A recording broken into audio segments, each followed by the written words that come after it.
IVM.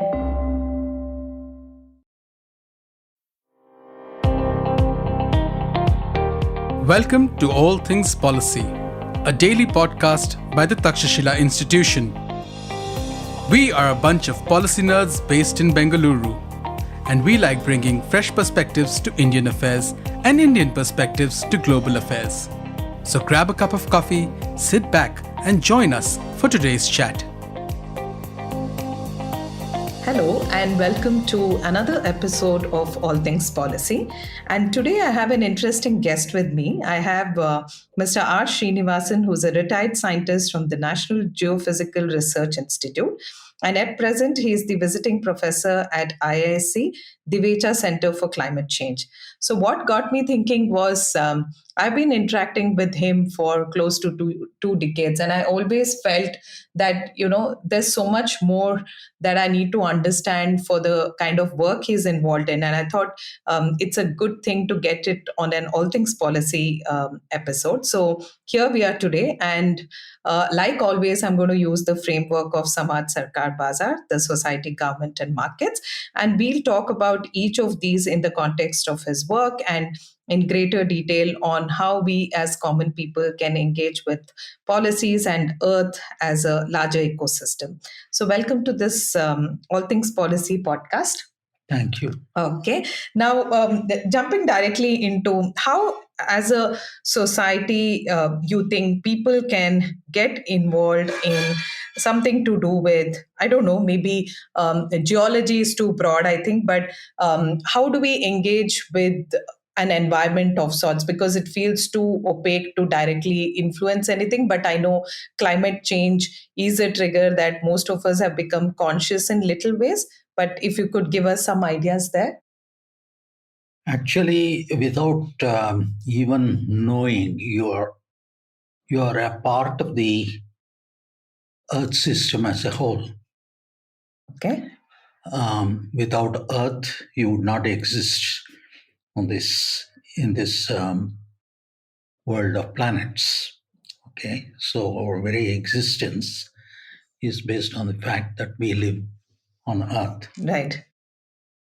and the Earth system broadly consists of the solid Earth, the oceans that are there, which is called as the hydrosphere. The solid Earth is called as the lithosphere. And then you have the atmospheric envelope. So when I explain to you that we are part of this system, and you already are a part, even without your probably getting a feeling, because you have taken it as a matter of fact, and that's how it is. But if you really look at other planets, for example, the evidence of life on those planets is still to be confirmed. Although we know that there are some evidences that life exists on Mars, Right. existed on Mars. There could be evidence of life on Moon and things like that, which the planetary scientists are trying to explore and then prove. Yeah. But as of now, you know that life is sustained only on Earth in a big way. Therefore, there is no saying that you're not aware. I mean, why Okay. you're here. Yeah. So Okay. much there. That's interesting. Just the existence of human race on this planet is good enough to say, okay, we are an integral part of it. So I think it also draws an insight that okay, we're probably a little too overwhelmed with other things that happen that we fail to think about it from a scientific lens. That's more for me. But also extending that thought a little further.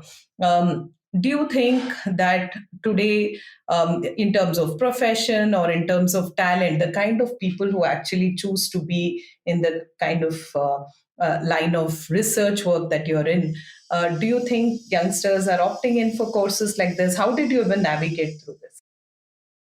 Actually,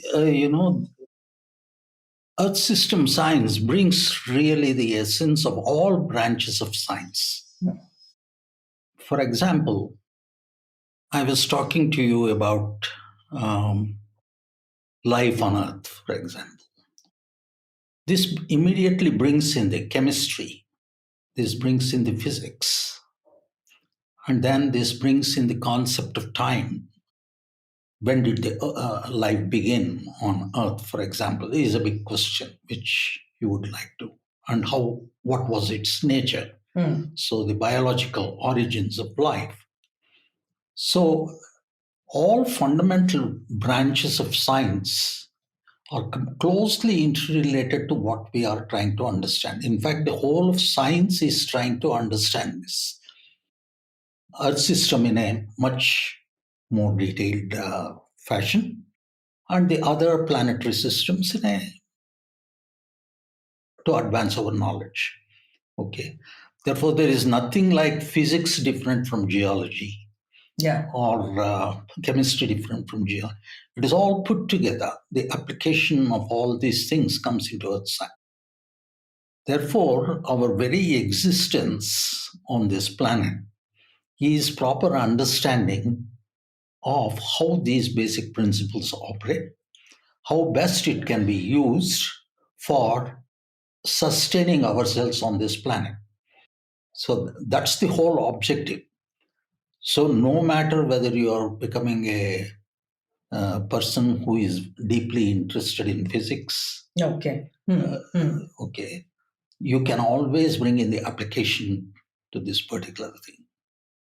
For example, if you want to, the physical process and the chemical process that went into the origin of the very fundamental molecules that gave rise to something for the origin of life is a part of the Earth system science as well, just as it is a part of the biological sciences or chemical sciences and so on.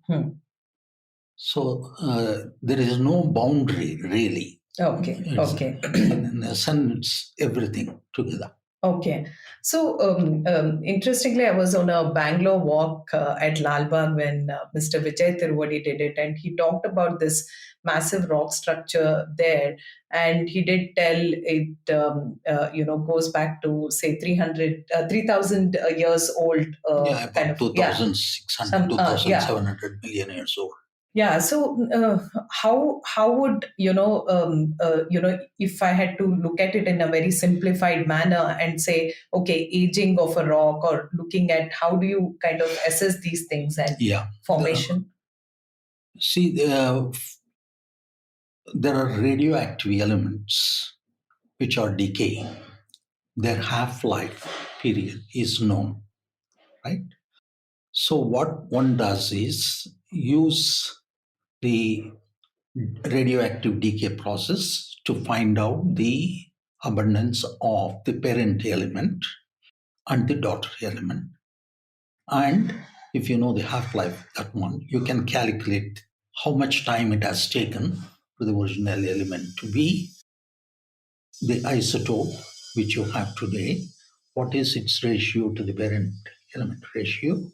And then you can find out how much time has lapsed since it was formed.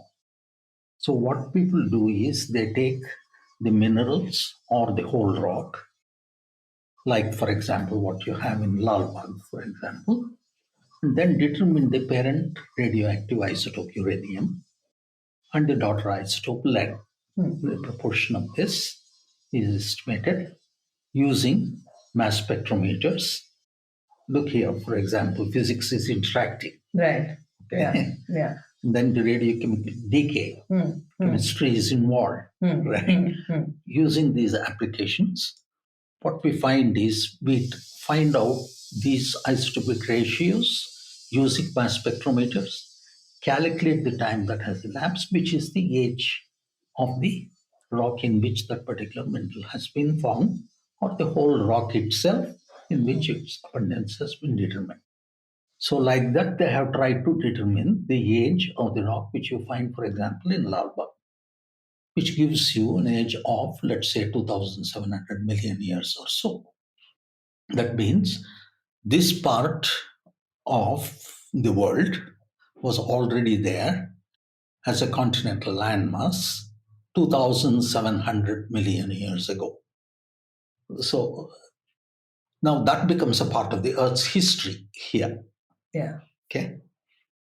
That's how you do it. Okay. Okay. Interesting. And does this similarly play out, say, by the beach and the water side and the way the Sure. texture of the rocks look there? Sure. Uh, For example, all rocks which are exposed to atmosphere and the water action, the hydrosphere. For example, take the rock of Lalbagh. This was formed 2,700 million years ago. Now, when it is formed at very high temperature and pressure inside the Earth. So what is exposed today is what was inside the Earth. So one can estimate at what depth it was formed and so on. For example, roughly this was formed, let's say, around, say, 7 kilobars, equivalent depth would be about 21 kilometers below the surface of the Earth. Right? That means 21 kilometers of material which was overlying that over a period of 2,700 million years has been removed by erosion, brought about by the atmosphere and the hydrosphere. Okay, it is interacting. So the lithosphere is interacting with the hydrosphere and the atmosphere. And this material, which is formed at very high temperatures and pressures, is unstable at lower temperatures and pressures. Therefore, the minerals which were formed earlier, they start breaking down. Okay. For example, feldspar, which is stable at, let us say, 600, 700 degrees centigrade and about 5-6 kilobars pressure, it becomes kaolin, clay, very close to the surface, which is a part of the soil, which you see. Okay, so this is the product of weathering. The only mineral which is most stable is the one which was formed at the lowest temperature in the rock, which is quartz. That is why you find quartz as quartz in the sand. But all the other minerals become clays, which are not anything like what was original mineral. That becomes a part of the soil. And this soil is eroded and taken away by the running water, by wind, and so on. It goes to the sea. So people actually go to the sea beaches, collect the samples from that, try to reconstruct the history of what kind of Earth's crust was available for giving rise to this kind of sand and clay. Okay. So one can reconstruct the whole thing. So in doing so, the entire physico-chemical process, the nature of the atmosphere, what was the abundance of oxygen in that atmosphere or carbon dioxide in that atmosphere, all that can be found in the records which are there in these minerals. So that's what one does in the earth sciences. Okay. That's how you try to find out. Yeah, it's fascinating because I feel, it's almost like storytelling, right? You build the story of the earth. Yeah. Basically, you are building the story of the earth. Yeah. And I like that it's very scientific and in approach, right? Because you also want to establish some sort of one is the timing itself and the historical side of what Both. happened around it. That is what distinguishes the earth sciences from the pure physical science like physics and chemistry. So here what we do is there is an aspect of time.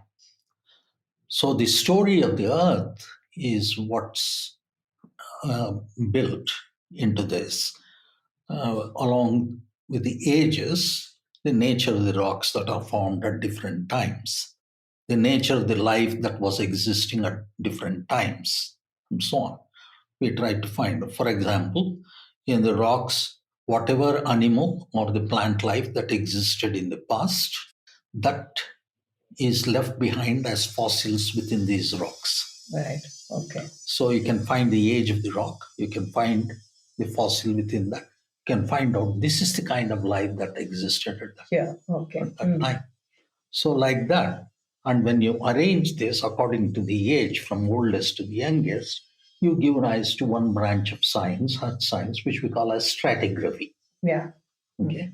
So that's how you build this particular thing. Wonderful. Yeah, I mean, it's fascinating, and I wish probably I knew it and at some point would have pursued. Maybe I learned it from you now. But okay, moving to a little more interesting element of how the government navigates through this. So, can you give us a fair idea of how this is regulated? Because I find it overwhelming as a person to just view that there's so much around that's probably yet to get explored. So, is there a regulatory system that allows people to just be curious and venture into it, or is it that it's a heavily controlled system? You know, in India, during the British regime, even prior to that, during Krishnadevaraya's time or during Akbar's time and so on, people have always been in search of minerals, in search of gemstones, in search of gold and so on. This has been known from times immemorial. Right. Okay. But more like as a scientific enterprise, it all began in a big way in the 1840s or around that time, when the Geological Survey of India was established in this country under the British regime, when systematic surveys of the various rock formations, the mineral deposits that are present within them, they started exploring this. About that time, Britishers also were producing the base geographic maps, which we call as the Survey of India maps of this country. On the base maps prepared by the Survey of India, the geology was plotted, and the first geological maps were started getting produced.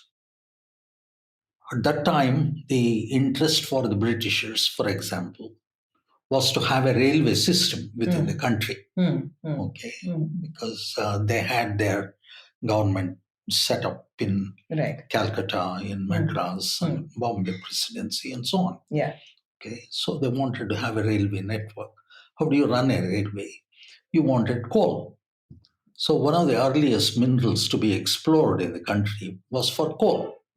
So where do you find coal? For example, geology tells you that it was during Carboniferous time, okay, that a large amount of coal was produced. The British geological history had taught them.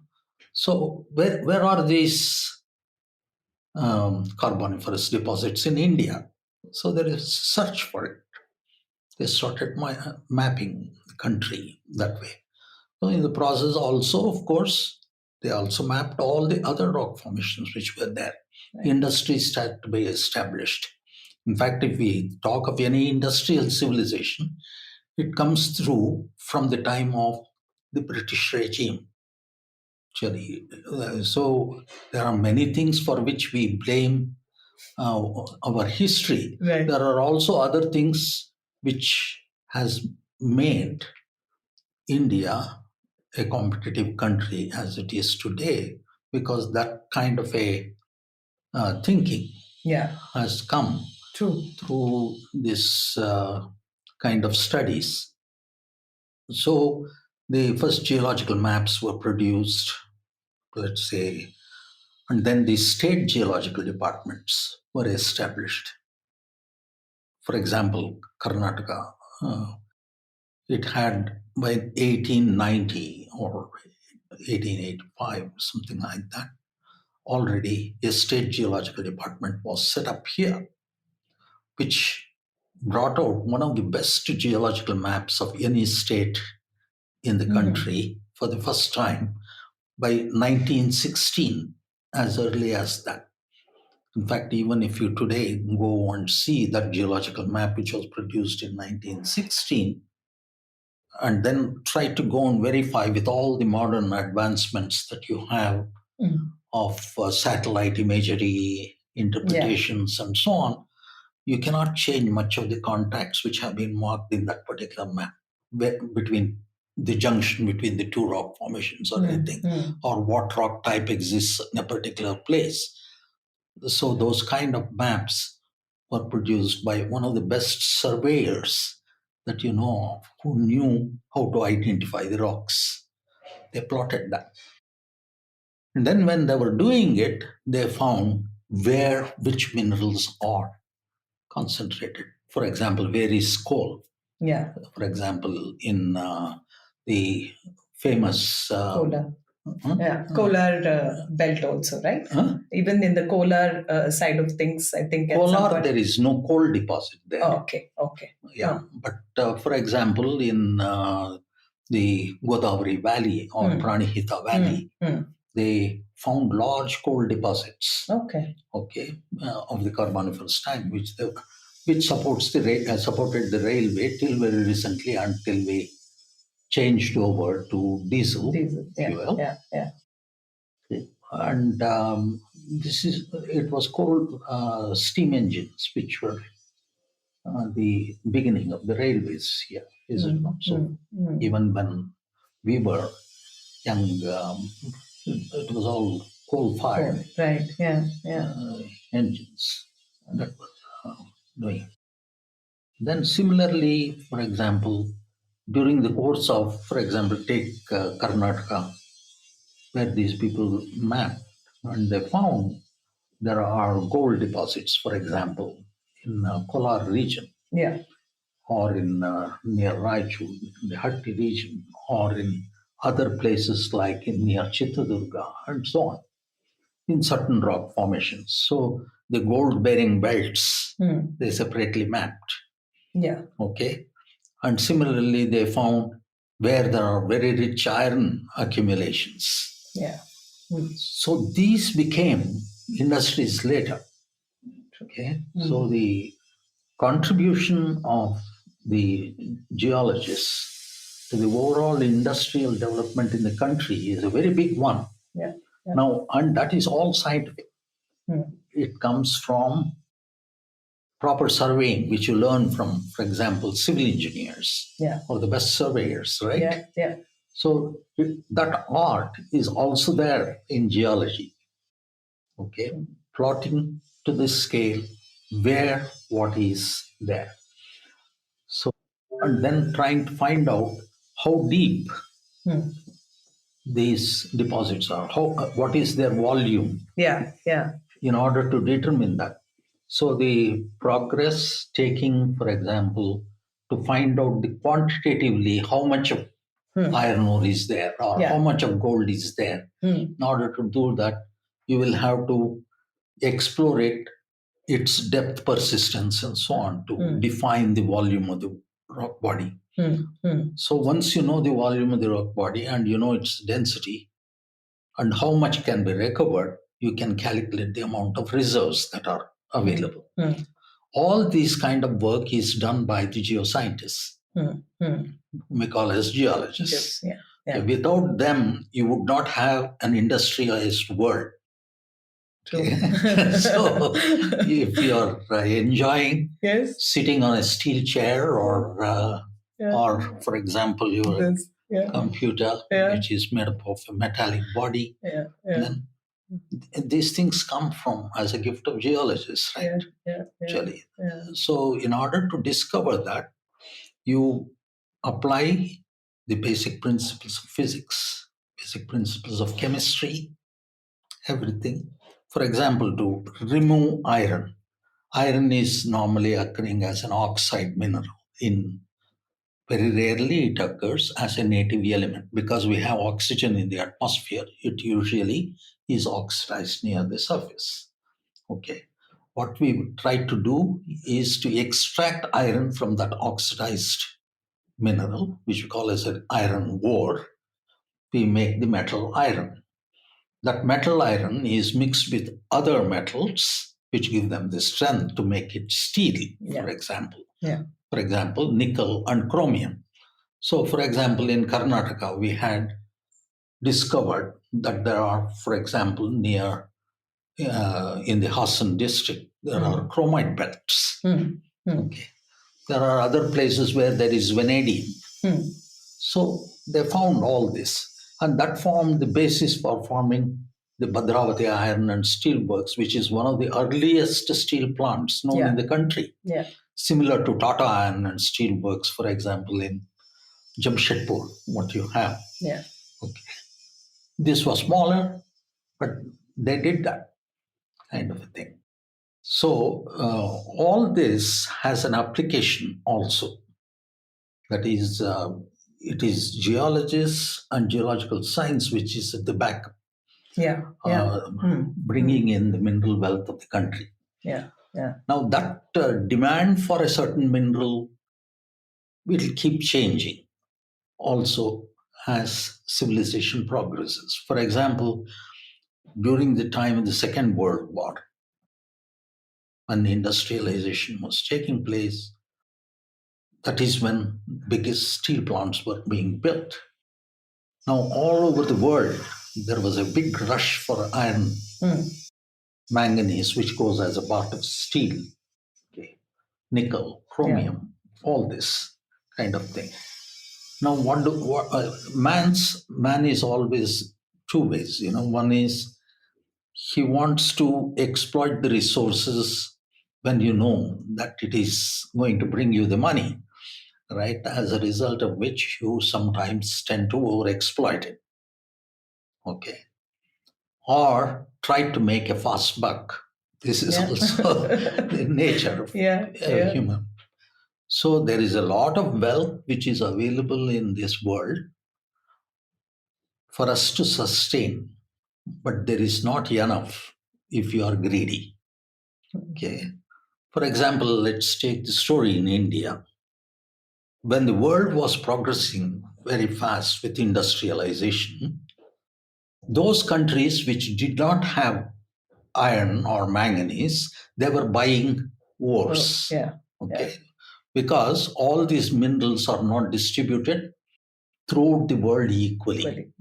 Some minerals are more in some place, some minerals are more in other places.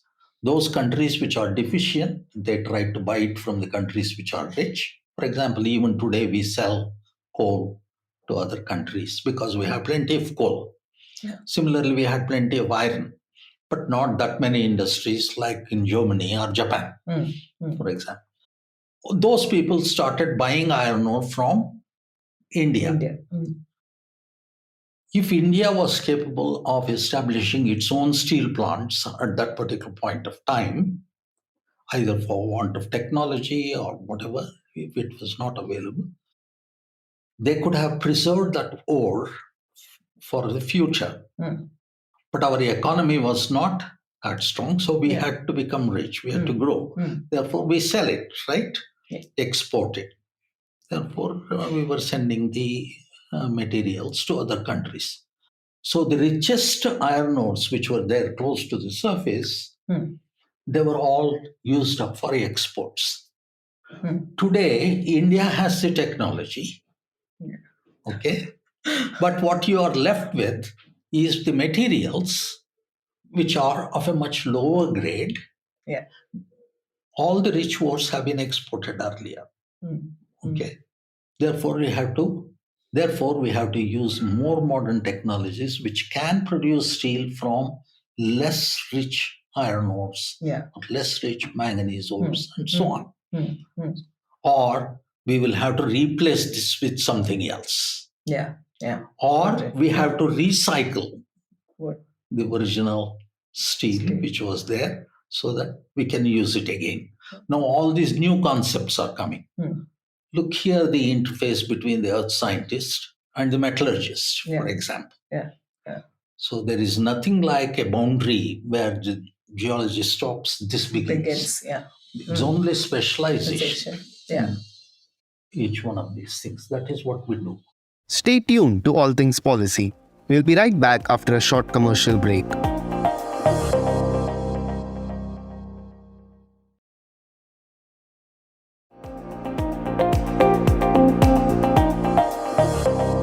I think from the 1916 mapping the nodes to creating jobs and creating a revolution, I think geologists play a significant role in what's happening, right? Even today. Even today, for Yeah. example, there are many organizations which appoint Hmm.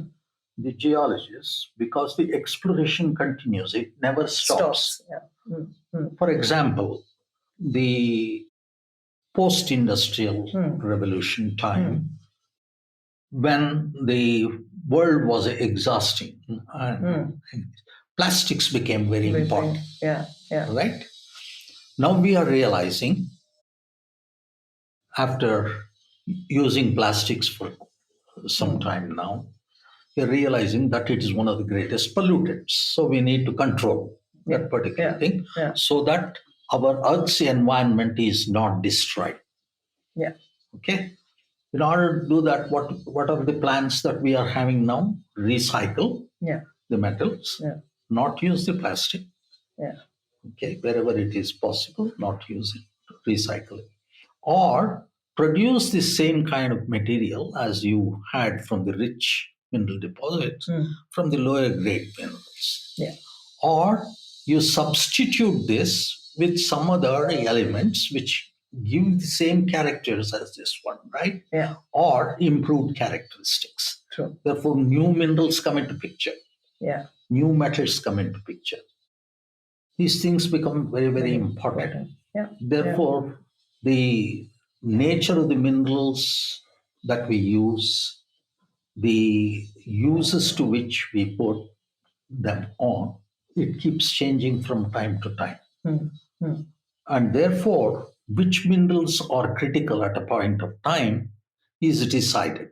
Yeah. Okay. Based on that, the exploration or the search for minerals. For example, you were talking about gold, for example. Yeah.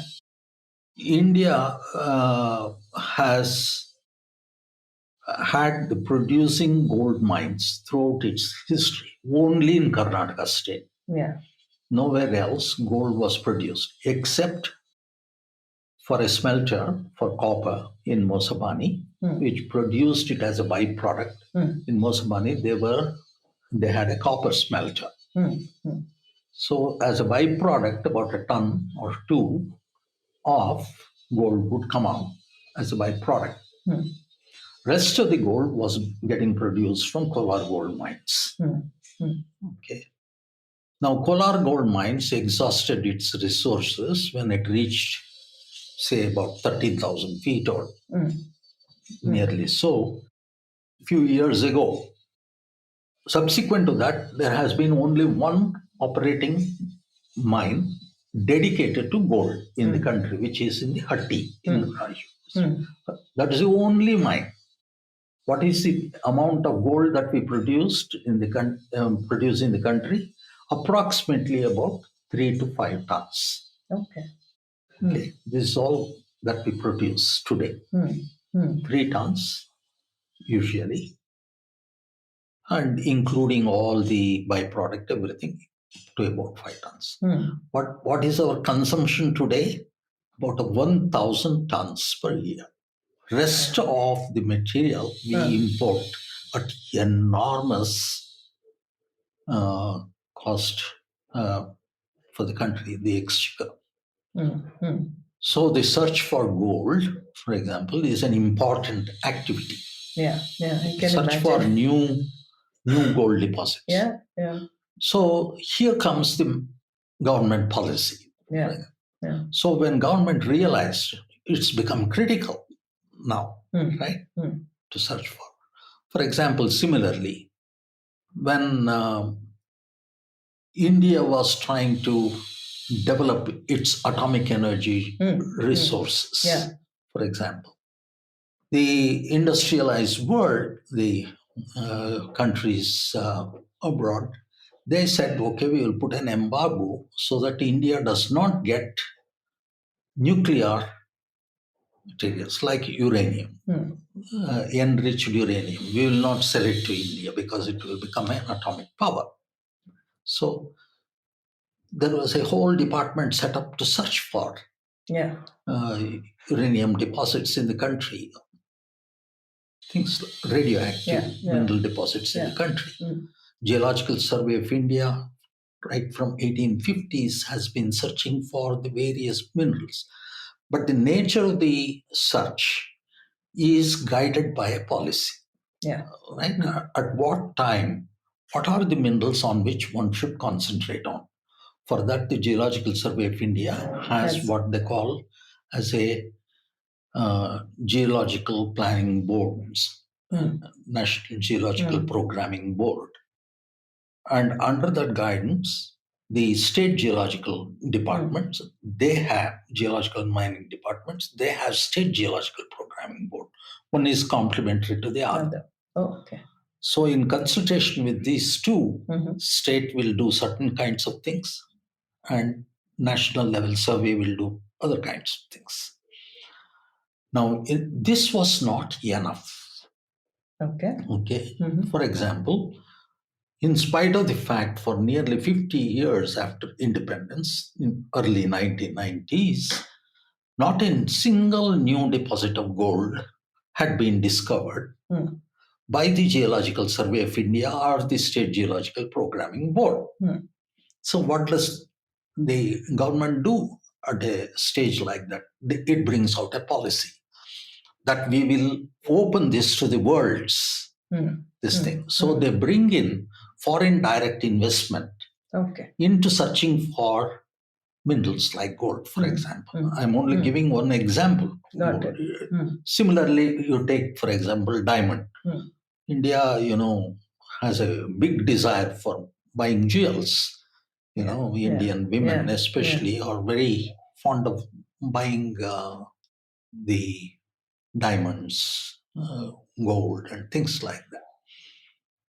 So, for example, India is known to have had some of the world's best diamonds. For example, the Kohinoor diamond, which is there in Queen's crown, Queen Elizabeth's crown.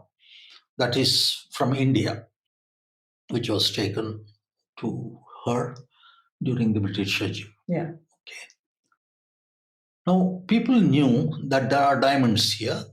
For example, in the Krishna Valley in Andhra Pradesh, or near a place called as Vajrakarur here, or somewhere near Panna in Madhya Pradesh, and so on. This we knew. But these were only one or two places, right? But how could India have had such a history for diamond? There must be many more regions where these diamonds are available. But a proper search had not been done. Similarly, gold deposits. All the gold deposits had not been explored. Whatever the manpower, trained manpower, which was required, probably was not adequate. Okay.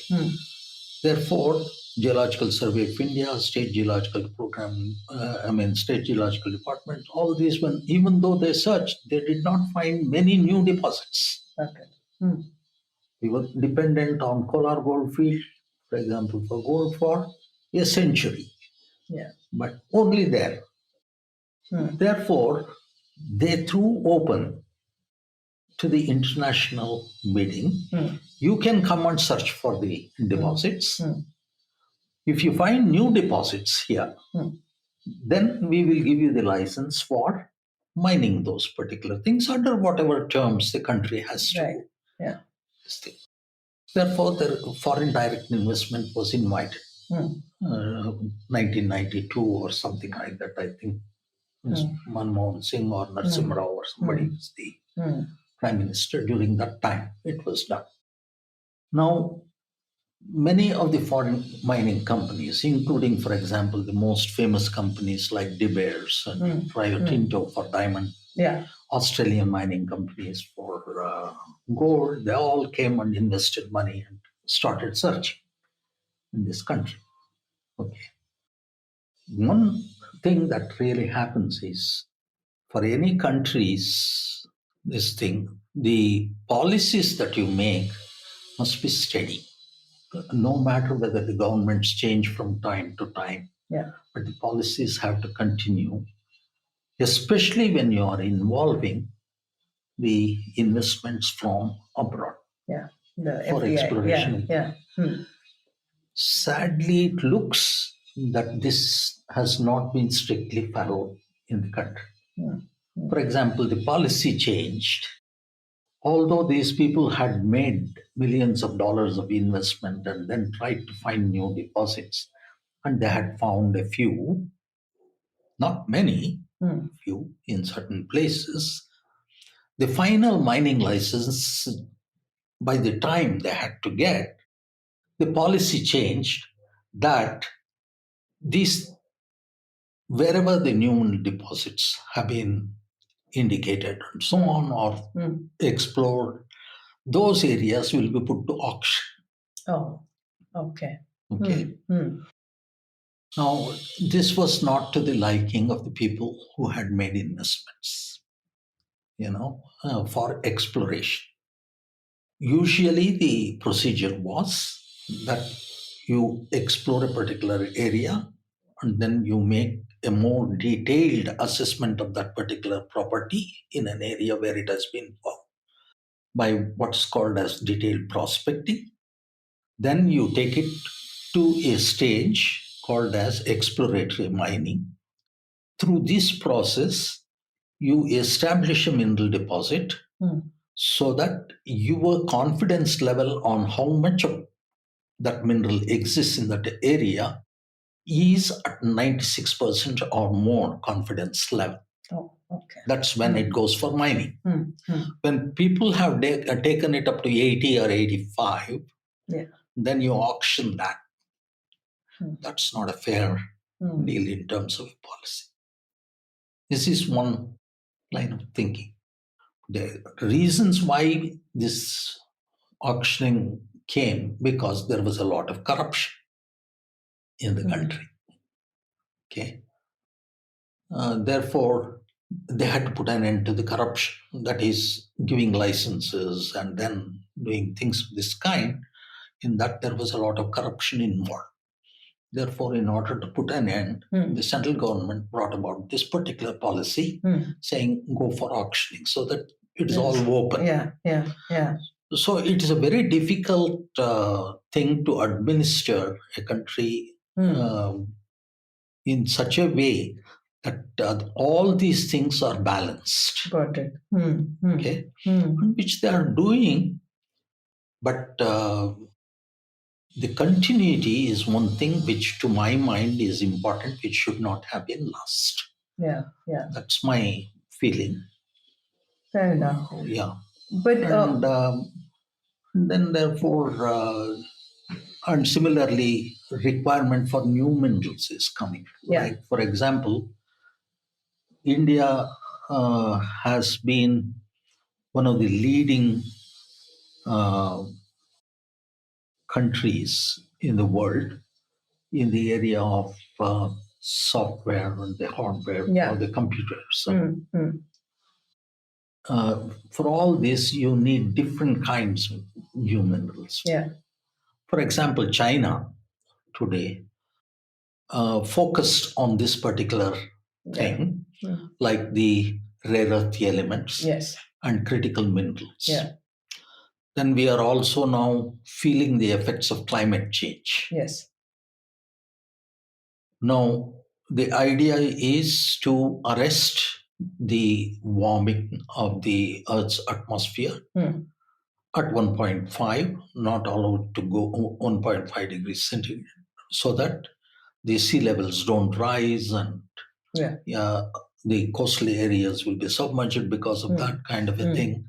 Similarly, the entire, for example, the monsoon system of India, for example, can be disturbed and so on. In order to arrest that particular thing, you have to go for more green energy, right?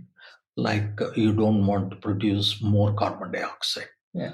We have been producing most of our electricity, for example, based upon coal. Yeah.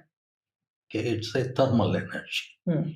Therefore, new energy methods, like, for example, using wind energy, solar energy, these are being produced. And similarly, in future, people want to produce energy from hydrogen, for example. Okay. So to handle and store that kind of energy, you need new materials. Computers need new kinds of materials, for example. Yeah. For example, a large amount of rare earth elements go into the Okay. formation of this particular thing. True. Storage of electricity. Yeah. For example, you need a large amount of lithium. Yeah. Now, these are new kinds of minerals for which have not been produced in the country earlier, except the rare earths have been produced not for this particular purpose, one for the nuclear facilities, the other for our mainly paint industry. They were developing the rare earth resources. From there, only titanium was being used, and the rare earths were being used for the nuclear purposes. Rest of it is kept for the future. Okay, now they may become useful. Now, all the rare earth elements are not used for this. There are certain what are called as the light rare earth elements, and there are heavy rare earth elements, and so on. So we need those minerals which have the heavy rare earths more. So one has to explore for that one. New lithium resources have to be explored within the country. This was not the focus at the time when you were searching for iron, manganese, and so on. That is how geological surveys, they become relevant at every time. The policies change, the requirements change, and the need for geologists also keeps continuing that way. It is all over the world, not just here. Right. Okay. Now, what did China do? They captured the rare earth element market in the world.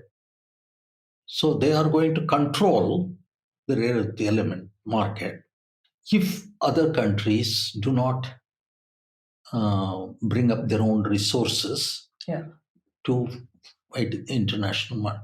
Therefore, the critical minerals change from time to time. And therefore, the relevance of the geological surveys also continues from time to time. Okay. For example, we have changed from, let us say, the petroleum to a mix of ethanol. One comes from a biological this thing. Both of them are from biology, actually. Petroleum also was produced from the old life material only. Now, only thing is it produces less amount of pollution, this ethanol, compared to this one. So we do these things.